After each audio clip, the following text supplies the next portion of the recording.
Sorry, my video got cut off. This is part 2. So what's different about these 3 are that they are negative numbers, right? Negative numbers. Okay, this is what's crazy. If I go to type in square root of negative 112, do you know what happens? You press enter. It says non-real answer. Non-real answer.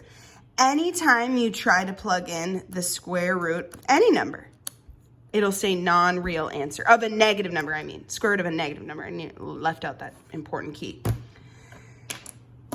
A negative number underneath the square root creates this thing called very special. It is this number system that sits on rainbows, and there's a pot of gold at the end. How do I draw gold? It's a pot of gold, and it's called imaginary numbers. Imaginary numbers. And it's this little curly eye.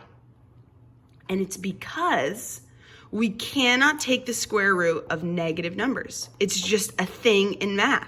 We can't do it.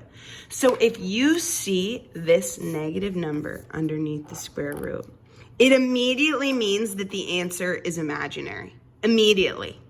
So what you do, a little hint when you have a negative radicand, and it is a negative radicand, so the thing underneath the radical sign, and it's negative. That means this answer, like here, this was the answer, 6 root 2 is the answer. The answer has an I on the outside. It's an imaginary number. Cool, huh? So if you see that negative, this is what you should do. You should just automatically take the I out and then deal with the radical like normal. That's all you do. That's all you do. So a negative underneath the radical means that it is an imaginary answer, which we'll get in further later down the road in math. But as long as you can understand negative under the radical, non-real answer, imaginary. So you take out the I, then you deal with these, regularly, the factor trees regularly. So what are the factors of 112 that you think of?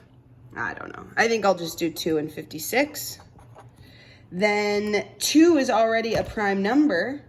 So 56 can break down 8 and 7. 7's a prime number. This goes 2 and 4. This goes 2 and 2.